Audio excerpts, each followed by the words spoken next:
মৃত্যুর ভয়ে গত 4 মাস পালিয়ে থেকে দাউদকান্দি থানায় জিডি এবং কুমিল্লা কোর্টে মামলা করা শেষে ভরাক্রান্ত হৃদয় নিয়ে আপনাদের সামনে এসেছি। স্বামী নামক একজন চাঁদাবাজ, ধান্দাবাজ, সন্ত্রাসী, নারী লোভী ক্রিমিনালের মুখোশ উন্মোচন করার জন্য। প্রিয় সাংবাদিক ভাইয়েরা, প্রায় 9 বছর হয়েছে জাকিরের সাথে আমার প্রায় পারিবারিক ভাবে বিয়ে হয়েছে। গত 9 বছরে কমপক্ষে 500 বার আমি জাকিরের হাতে নির্যাতিত শিকার হয়েছি। এই নির্যাতনে সাধারণের সহযোগিতা করেছে তার মা রেখা বেগম এবং তার মায়ের দ্বিতীয় স্বামী নিরু মিয়া। জাকির আমাকে নির্যাতনের একই কারণ ছিল তার সকল অপকর্ম, যেমন চাঁদাবাজি, ধান্দাবাজি, সন্ত্রাসী, মানুষকে নির্যাতন এবং বিভিন্ন হোটেলে নারীদের সাথে অবৈধ মেলামেশা। প্রতিবাদ করলে সে আমাকে প্রচুর মারধর করে।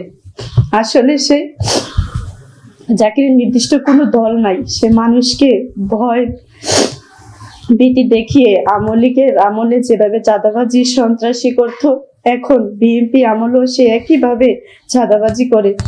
আর এই চাঁদাবাজি কৌশল হচ্ছে সে জোর করে খাল, বিলের, পুকুরে মাছ ধরে মানুষের কাছ থেকে জোর করে চুরি করে পেপে নিয়ে যায় এবং আমাকে দিয়ে রান্না করিয়ে খাবার নিয়ে গিয়ে তাদের মন জয় করে এবং তাদের সাথে ছবি তোলে। এরপর নেতাদের বাসা থেকেও টাকা নিয়ে আসে, আবার এলাকায় এসে এই ছবি মানুষদেরকে দেখিয়ে সে চাঁদাবাজি করে। কিন্তু দুঃখের বিষয়, এত টাকা মানুষের কাছ থেকে আনলো, এই টাকা আমাদের সন্তান 1 টাকাও ভাগিদার আমরা হইনি। আমার 2টি বাচ্চা জন্মের পর কাপড় সেলাই করে অনেক কষ্ট করে আমি সংসার চালাই, অথচ জাকির বিভিন্ন হোটেলে গিয়ে অনেক নারীদের প্রতি আসক্ত, মেলামেশা করে টাকা নষ্ট করে থাকে। গত 9 বছরে যাবৎ চেষ্টা করো আমি জাকিরের নির্যাতিত হাত থেকে বাঁচতে পারিনি এবং তাকে ভালো করতেও পারিনি।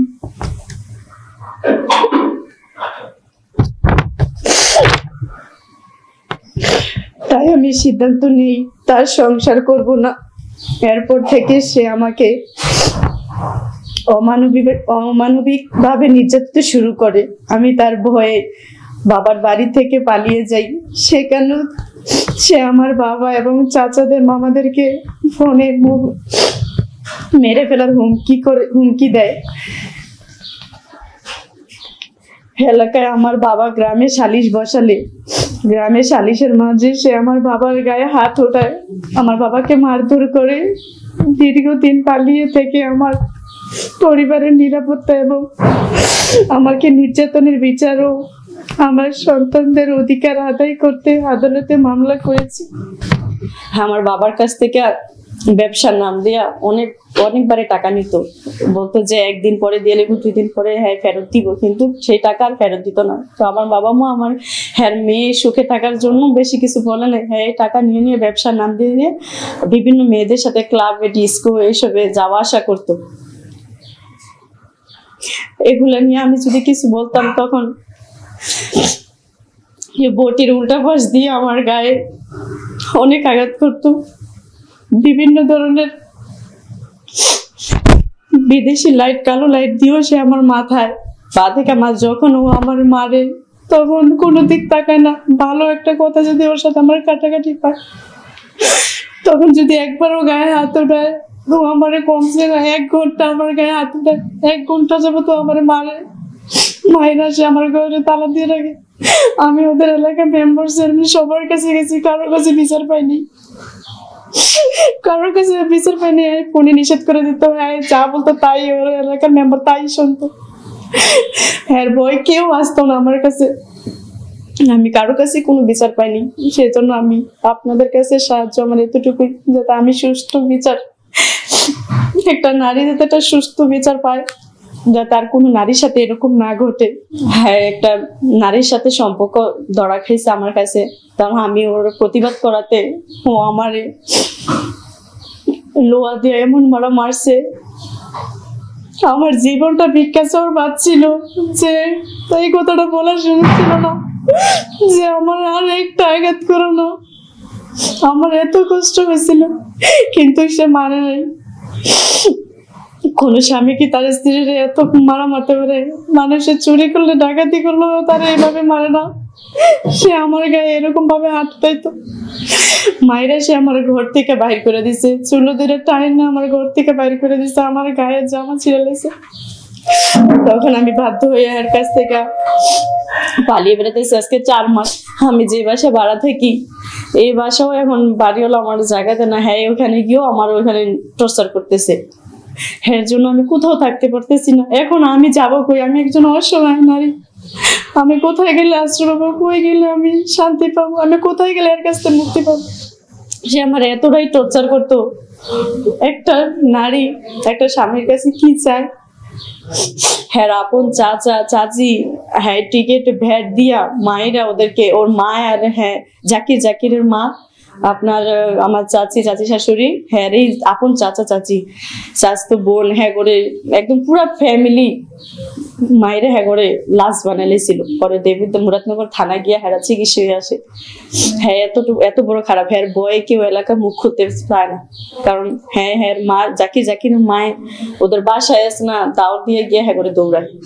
এরকম হেরা যে বড় বড় বিভিন্ন নেতাদের কাছে বা ইয়াদের কাছে গিয়া ওদের সাথে ছবি উঠাইয়া এলাকাতে এসে বলে যে আমি রাজনীতি, বিএনপি, বড় বড় নেতাদের সাথে, ভাইদের সাথে থাকি, আমার পদ আছে। এরকম ভাবে মানুষের বললাম, মানুষের কাছ থেকে জিম্পি করে টাকা আদায় করে। এভাবেই সে সংসার তো চালাই না, কিন্তু এই টাকা দিয়ে সে বিভিন্ন নারীদের সাথে যায় এবং ইয়া করে, আপনার এই জুয়া খেলে সেই টাকা দিয়ে। সে তো একটা বাটপার। আমারে ঘরে যা বলে আমি তো তাই শুনি। আমি তো ওনার সাথে কোথাও যাই না। আমি যদি যাইতাম তাহলে জানতে পারতাম। সে তো মিথ্যাবাদী, যে জীবন অনেক মিথ্যা কথা বলে। তো আমি তারা কি করে বিশ্বাস করবো? আমি যেটা জানি, ওর কোনো কিছুই নাই, ও কোনো চাকরিও করে না, ওর জীবনে কোনো ইনকাম করে, কিন্তু এত টাকা সে পায় কোথা থেকে? সে অনেক লাখ লাখ টাকা ইনকাম করে মাসে, কোথা থেকে আনে? সে কিভাবে পায়? প্রশাসনের কাছে, দেশের সেনাবাহিনী, র্যাব বাহিনী এবং আইনের আওতায় যেভাবে তারে কঠিন শাস্তি দেওয়া যায়, বা আমি স্বাধীনভাবে তার কাছ থেকে আসতে পারি, জীবন স্বাধীনভাবে গড়তে পারি, তার ভয় আর কত থাকবো? আমি কত পালিয়ে বেড়াবো? আমি তো একটা নারী, মেয়ে মানুষ, আমার তো জীবনে বাঁচার অধিকার আছে। সেই ব্যবস্থাটা যদি আপনাদের কাছে, আমার এই একটাই আবেদন, সেই ব্যবস্থাটা যদি আমি আপনাদের কাছে এই সাহায্যটা পাই।